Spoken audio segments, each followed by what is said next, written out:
Good morning, everybody. We're live here from the birdhouse, and we are in the beginning of July already. And there is a lot of bird activity out there, especially with the baby birds.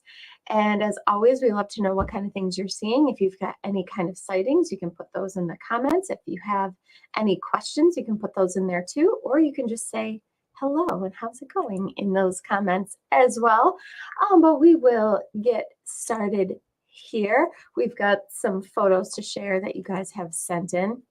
And I'd like to start off with this one because nothing screams that it is baby bird time more than seeing some of these groups of ducks with all of their babies. And it's pretty impressive by how many they can have all at once. This photo was sent in by Mark, who captured a bunch of wood ducks. So there's a female wood duck here on the left. And you can see she's got some white around her eyes. She's not as colorful as those male wood ducks are, but she has her hands full, if you will, with all of these little babies. He says wood ducks, maybe 10 to 14. So lots and lots of babies from this wood duck mom. Same with there's lots of little baby ducks out there, mallard ducks, the Canada geese babies. A lot of them are growing up, but there's still some that are in their juvenile plumage and their downy kinds of feathers, but you can go out there and see lots of young waterfowl this time of the year, and lots of babies being fed by their parents. As the young start to go out and explore the world a bit, they will still beg for food from their parents, and you can see that here with these tree swallows getting fed by their parents. And this was sent in again by Mark. And you can see those babies, they flap their wings, they put their wings out, and they squawk, and they try to get their parents' attention. You can see this behavior also in your backyards with even things like sparrows commonly do it. The chickadees, the cardinals will do it. So as these babies go out and explore the world, they are still looking for a meal from their parents. Some other babies out there, some barn swallows here. And again, here they are being fed. Even though they're out of the nest, they're still being fed by their parents. And we talked about the kinds of foods these birds will eat this time of the year.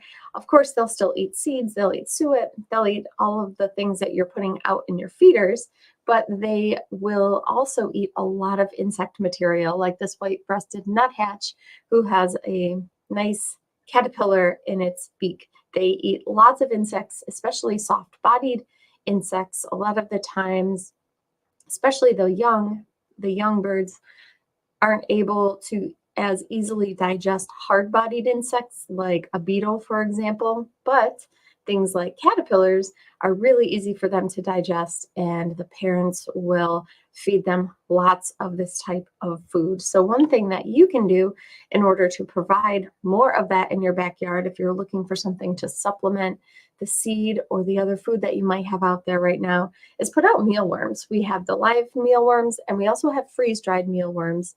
And the freeze-dried are great if you're not into feeding them the live bugs, which they do prefer. The freeze-dried are good too. We have them in a whole bunch of different sizes. They don't ever go bad or anything like that. You can add a little bit of water to them to make them look a little bit more alive. They'll absorb the water a bit. And that's one way you can attract more birds this time of the year. And here's some more pictures of some young that are out there. Here's a red-bellied woodpecker nest sent in by Mark. You can see there has been a hole excavated here in, looks like a tree trunk, could be a telephone pole. And the mom, that is the female red-bellied woodpecker, because she's got almost what looks like a bald patch on the top of her head. There's the red on her head doesn't go all the way from the back of her head to her bill like it does in the males. And she is feeding something inside of that nesting cavity. And then a little bit later, he sent in these photos that says red-bellied woodpecker feeding the juvenile. I think there are two babies. Always fun seeing, and you never know what's peeking out. And here is that little baby peeking out of its nesting cavity. Really, really cute picture there. Again, sent in by Mark. Some other woodpeckers that you might see out there, which aren't your most common backyard birds, but they are here all summer long, are going to be the yellow-bellied sapsucker. So this is a picture of the adult, what the adult yellow-bellied sapsucker looks like. And then here is the sapsucker with one of the juveniles. So not your most common backyard bird, but you might see them in trees in your backyard. Not as common as the red-bellied woodpecker or flickers or the downy woodpeckers, but they are out there. And this is the most rare of all of them, the red-headed woodpecker. If you're lucky enough to see a red-headed woodpecker, that is a very good day because they are quite rare and becoming increasingly more so. Baltimore Orioles, we're getting reports of Orioles coming back to feeders more than they have been the past few weeks. So that's a really good sign. We're hearing lots of reports of the males coming back to feeders, and soon you should start to see, if you haven't already, their babies coming back. And here's some pictures here of a Baltimore Oriole juvenile fledgling that's left the nest. These pictures were sent in by Chris, and this is, again, that behavior of the adult feeding the juvenile here, which you might see at your feeders or even at your bird baths like this series here. So it's a really fun time of year when all these babies are out in the yard and they're exploring the world and their parents are kind of showing them the ropes. And here's another Oriole another juvenile Oriole here coming to the little feeder. So if you've got the juveniles, we'd love to know. Definitely keep us in the loop. If you are by the water, there's other birds you can look for. Belted kingfisher. They love the water. Like their name suggests, they eat a lot of small fish. They tend to hover above the water and then will dive down, sometimes into the water, to grab little fish, tadpoles, things like that. So belted kingfisher are around.